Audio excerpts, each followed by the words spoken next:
And that is the goal that won it for 10 men Everton. Just a second win in 33 Premier League visits to Old Trafford. And let's remind you why they were down to 10 men. Extraordinary, unusual circumstances with this incident between Michael Keane and Idrissa Gana Gueye. The correct decision in the end, but as I say, you don't see this very often on a Premier League football pitch. Yeah, no, it's crazy. It's stupid, and you know, 9 times out of 10 that costs Everton tonight. So yeah, I'm sure David Moyes will take the right action required for it. But listen, sometimes it happens, and that's the emotion to the game, and you don't like to see it boil over that far, but sometimes that can happen, and Everton have got away with one, and I'm sure Gana Gueye will be, you know, really relieved that they've won the game. Yeah, he'll be the most relieved man inside Old Trafford tonight. He's bound for 3 games as well now. Yeah, it's plenty of punishment, isn't it? And you can well, you can't understand why. You can see why. I mean, he's tried to play the ball inside to Michael Keane. He's not really read it. And he's come over in quite an aggressive manner, waving his arms and thrashing his arms. And of course, Michael's then confronted him, given him a little shove and another shove. So he's not to blame in any of this. However, you cannot condone, you know, raising the arm, slapping in the face. The rules suggest it's a red card. The referee's got no option. And at that point, that was after 13 minutes, away at Old Trafford, who they've just won the last 4 there.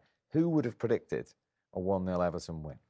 If not many people, if being honest, but I think the way Everton conducted themselves and the game management of the game was very good. I thought first half especially, Barry, Grealish and Ndiaye were excellent in keeping hold of the ball for them.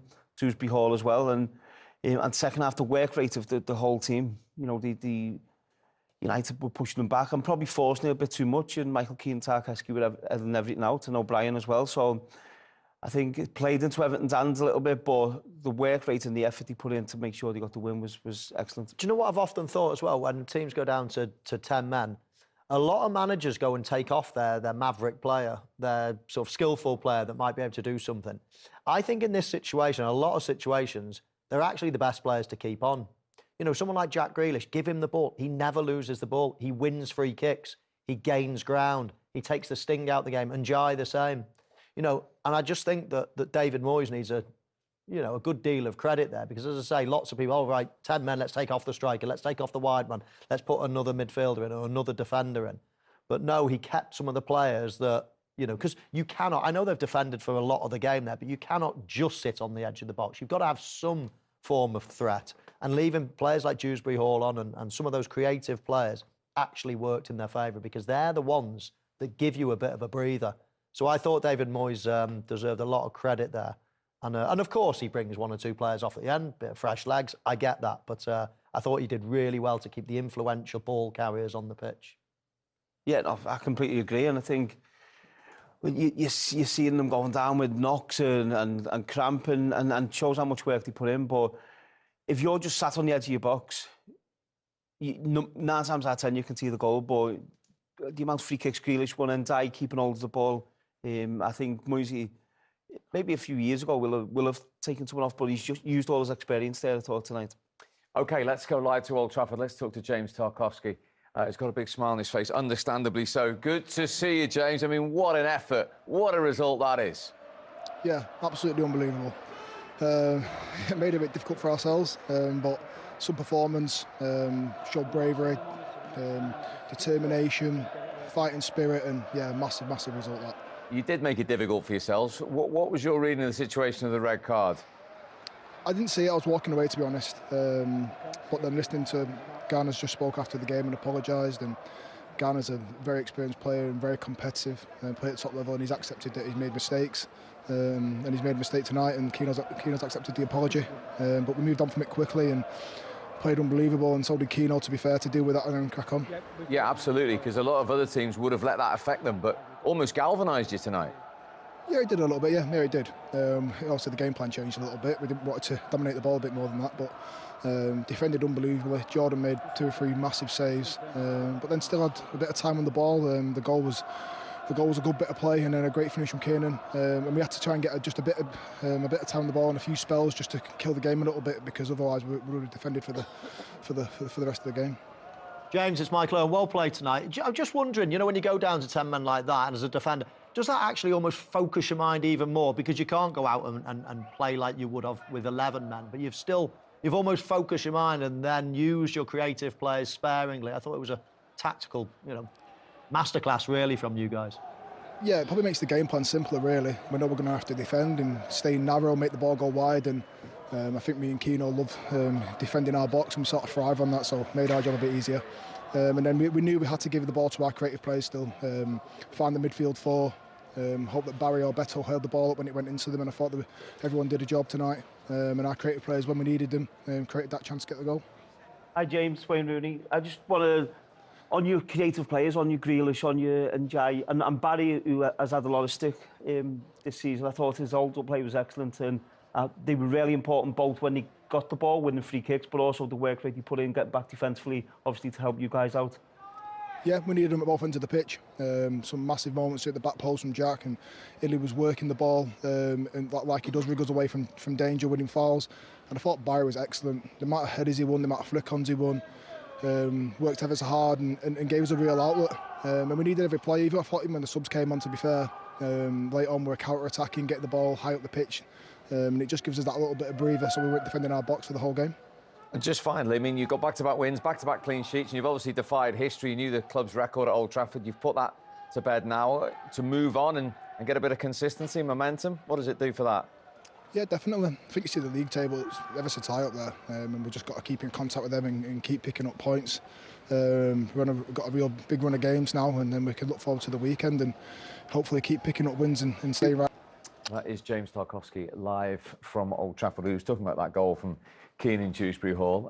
Let's have a look at it from an Everton point of view first, because you're not happy with United's defending. But lovely strike. He's got this in him, hasn't he? His second Premier League goal for Everton. Yeah, he has. I think he's been excellent for Everton this season. His energy, his creativity as well. And then a good pass from James Garner, but then just that willingness to drive at defenders and make them make a decision. He gets a little bit of luck with the deflection, but then he gets a shot off. And it's a really good finish. Keeper should do a bit better, I think, but just that little pocket there, and James Garner coming off the play, Grealish holding the ball up for him, and a lovely pass through the lines, getting turned. A little bit of luck, and then it's a good finish, and he deserves it because I think his overall game was excellent. From a United point of view? Well, I mean, he picked up the most perfect position because he stood basically between a box of four players. If he goes close to one of them, then all of a sudden that player thinks, right, I'm the one to pick him up. Because he was equal distance away from everybody, very difficult, I suppose, for Manchester United players to think, right, who's going to go? I think Lenny Yoro should have pushed in. I mean, Manchester United have got extra players at the back. That's the whole point of having so many players at the back, that they can go and be aggressive. No point having spare men all the time at the back. And so I thought Manchester United, I think they'll be really disappointed with that. As I say, Yoro's got to then push in. There could have been a tackle. Yoro again got a little bit on it, but not quite enough. I mean, fantastic goal from Everton's point of view. They really worked it well, but I think Manchester United outnumbering Everton like they did. It's all right having numbers, but unless you're going to press the ball, unless you're going to make a challenge, unless you're going to get it tight, it doesn't matter if you've got extra numbers. And Manchester United are always safe. They've always got extra players. They play that back three, and half the time they're only marking one man. I often think, it's the easiest job in the world for a defender.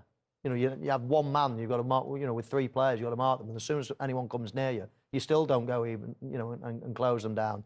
I'd be furious if I was a Manchester United manager. OK, well, let's get a Manchester United reaction. One of those defenders, here he is, Matthias de Ligt. Matthias, what's your reaction to that? I imagine a lot of frustration. Yeah, of course. I think the game says enough. Against 10 men for 70 minutes, conceding a goal, not creating that many chances. Today was not a good night for us. Why do you think you weren't able to take advantage of having the game against 10 men for such a long time in that match? Yeah, it's always difficult. Obviously, against 10 men, they drop a little bit more. They have 4 guys of 2 meters in the back, so crosses is going to be difficult. I think we lacked the patience to play between the lines, to play on the floor. Instead, I think we crossed a lot of balls, but obviously they are really strong in that aspect. So, but still, then we have to do much more than this. There's been a lot good about Manchester United in recent weeks. It's felt like you've been making real progress. Did tonight feel like a step back from that? I think in all aspects today felt like a step back. Not only the result, the intensity, the focus, the way, I don't know, the way we were fighting for each other, suffering for each other. Today felt definitely like a step back compared to the last weeks. Step back, and probably a step back most didn't see coming, particularly against 10 men at home. No, there's been good vibes at Manchester United over the last, few weeks, and all the messages coming out today is everyone's happy and with the performances, with the results, and they were certainly favourites to win the game tonight. And then obviously Everton going to 10 men, you think they're just going to kick on and win the game comfortably. But I think, as the Ligt just said there, they forced too many balls. They were crossing the ball at times when they didn't need to cross it. They stayed a bit more patient and pull Everton out of position. That was a big problem for them tonight, and I would like to see them change the system. I know Luke Shaw and Lenny Yoro were stepping in and trying to add an extra player in midfield, but when you're playing against and you've got one extra player, I think having a more creative player in a natural position, naturally in there, would have made the difference. So yeah, I think Ruben Amorim and the Manchester United players will be very disappointed with tonight's performance. Before the game, in the absence of Šeško and then Cunha, we had a deep discussion about Joshua Zirkzee. Ironically, a couple of headers, in fact, the three clear-cut chances in the second half, all fell to him. They did, and he could have scored, but I can't watch him and get excited, I must admit. I mean, Cunha missing today is a big blow. He was the closest to scoring for Manchester United. That's a hell of a save, isn't it? It's a fantastic save, but they're almost resorting to playing like this, Manchester United, just hopeful crosses because he's in there. I mean, if you've got Cunha playing, if you've got Fernandes playing a little bit higher, if you've got a different profile of player up there, you probably don't go, and just knock crosses in all game. And of course, one or two of them landed on the button, and they could have scored. Of course, they could have. But it's not really how Manchester United want to play. And I always think when you start just lumping the balls in, it almost becomes desperation. And as I say, there are a couple of headers there that went close. But I ask you this: if you were Everton, if you were David Moyes, what are the best aspects of your team? In terms of defensively, especially, I would be rubbing my hands together if someone says, right, they're going to knock the ball in when I've got Tarkowski, I've got Michael Keane, and O'Brien. They've got three of the biggest, best headers of the ball in any defence in the Premier League, and you've got Manchester United crossing the ball in every 2 minutes. As I say, one or two of them landed on Xerxes' head. But I just feel that the way Manchester United are playing at the moment, prior to tonight, it's not the right profile of player. He doesn't excite me at all, does Xerxes? OK, we'll pick that up again in a moment after we've heard from the United manager. Here he is, Ruben Amorim. Ruben, what are your thoughts after that game? I think they were the better team with the 11 players or 10. And I felt since the first minute that we were not there with the same intensity. So they deserve the win. What was missing from your team this evening, do you feel? The way they would face the game, to understand that the other team help us with the sent-off. What we need to do in every single moment of the game, if they have 10, let's push the opponent to the final third, to be near any transition, to be focused, really to be focused in the game. In the second half, you had plenty of the ball, you had plenty of chances, but couldn't put them away. Did you feel as though you just needed something to drop in the back of the net? But when you did have a good effort, Pickford was in fine form, wasn't he? Yeah, that can happen. But I think they look for the luck, and they deserve it. We need to do more. You've been in good nick up until tonight, 5 games unbeaten. So does this feel like it's a big step backwards? Yes, especially in the way we play the game. Forget about the results. The results is also really bad, but I'm more concerned with the feeling that I had during the game. What's the situation with Cunha? What was the injury? What's the problem with him? Let's recover Cunha, and then we'll see if he'll be ready for the next game. How pleased were you with the way that Josh Xerxes led the line this evening? He did all right, but I think everyone should play better tonight. Obviously, your frustration is clear to see. What kind of things have you said to your players at the end of the game then? Nothing. We have training tomorrow. I will deal with that tomorrow. Thanks for your time, Ruben. Thank you. Cheers. Well, Wayne, you can see how unhappy he is. And the obvious question that fans all want is, after being unbeaten in 5, and like you say, all the positive vibes, why at home against 10 men have they lacked intensity, in the manager's words? Yeah, you don't know. I think you've had a lot of players away on the international break as well who are flying back. So you don't have the time to work with the team that much. So maybe that's a factor. But Michael knows well when sometimes you train against 10 men and it's very difficult to break down if they're organised well and you've got everyone working. It's difficult to break them down and get the clear-cut chances if they defend well and they work hard. So I think Man United's game plan had to change as well tonight when Everton went to 10 men. So they had to change the game plan on how they played the game, and they didn't do it well enough. They didn't, as the man just said, they didn't have that intensity, and that cutting edge, I think, was missing tonight. Yeah, I mean, I look at that team and I just think it was going so well with certain players in certain positions. And today, there were some important injuries. And if it's like for like, if you're still playing in the same type of way, then I think it can sort of work. But just, Cunha's a big miss. Those players that actually take the ball, that drive, that make runs, that are positive, that take risks. We highlighted something before the game. Manchester United a year ago and Manchester United in recent games. And actually, in the first 10 minutes, straight away, you could say, oh, my word, that's what we were just showing before the game in the short clips. Xerxes up front, very, very little movement, waiting for the ball. OK, a couple landed on his head and he had a couple of efforts. But that was going back 12 months, and that's not what Manchester United need to be doing. OK, the other side of the story, here he is. He's won at Old Trafford for the first time as a visiting manager at the 18th attempt. David Moyes. David, congratulations. Just talk us through how proud you are of that performance tonight.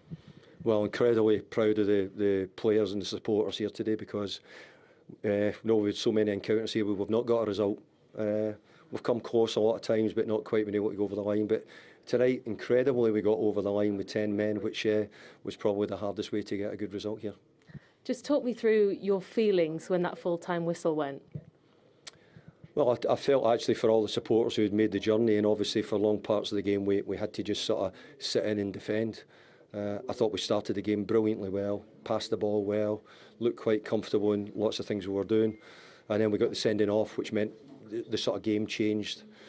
But the resilience and the toughness behind the scenes at Everton's really good, and the players had to show that tonight. Is that the most pleasing part of tonight, the way that your side reacted to what did happen early on? Well, look, to go down to 10 men here outside, look, let's be fair, Manchester United are in pretty good form at the moment and playing much better. So it was never going to be an easy game for us tonight with 11 players. But to do it with 10 was an incredible job by the players. Fantastic. But good goalkeeping, good resilience defensively when we needed it. Boys were brave enough to try and take the ball at the right moment, certainly in the first half. Second half was much harder. But overall, it'd be very hard to fault them for how they played tonight. They were so good. There were two big moments really at the start. The fact that you lost your captain, Seamus Coleman. First of all, how is he? I was surprised because Seamus has played a few games, but it's just felt a nick in his hamstring. So that was it, and that happened very quickly. So that was a disruption to us as well. And then obviously the sending off as well. So those things happen in football. You have to cope with them. It's not easy at times to cope with them, especially losing a player. They're losing a player through a sending off. But look, the players done a brilliant job tonight in making sure that we got something from the game. What did you make of what happened with the red card? Because we don't see that very often. No, we don't, and I'm surprised. I think if nothing happened, I don't think MD in the stadium would have been surprised. I thought the referee could have maybe taken a little bit longer to think about it. Maybe just going over and sorted it, had to think about it. I'm sort of getting told the rules of the game means if you slap even your own player or you lift an arm in some way, then you could be in trouble. But there's another side of it. I quite like my players fighting each other, and getting annoyed with each other because it was a bad ball or someone didn't do the right action. I think that's part of it. If you want a winning team and you want that resilience and the toughness which got us the result, then I think you have to have players who are going to act that way. And I'm disappointed we get the sending off, but everybody will tell you we've all been footballers, and the ones who have been will tell you that quite often, you'll get angry with your teammates. Well, these two never got angry with anyone, obviously, but not each other anyway. We did obviously talk live to James Tarkowski. He was honest enough to say that Garner Gay has apologised, Michael Keane's accepted it, and they can move on. Yeah, that'll be... the win helps. I was going to say. The win obviously helps, because if they don't win the game, then... it's a bigger issue. I think that Moyes' interview would have been a little bit different, but no, listen, it has brought them together. They fought for each other rather than fighting each other, which has got them over the line. So, yeah, I think that'll be pushed under the carpet quite quickly and they'll move on from that. And that's all they can do, isn't it? Yeah, absolutely. I mean, there is an element of truth. You know, the successful teams are the ones that have a little bit of needle. They demand a lot from each other. So I do get what he's saying, but Wayne's right. I mean, that interview would have been so much different if they hadn't got the result. So they can smile about it now. They certainly can. Gentlemen, Wayne, great to have you with us. Thank you very much. Indeed. Well, he's waited a long time, David Moyes. 18 visits to Old Trafford as a visiting manager. Doing it the hard way, he's finally won there. Good night for Everton from the three of us. We'll see you soon.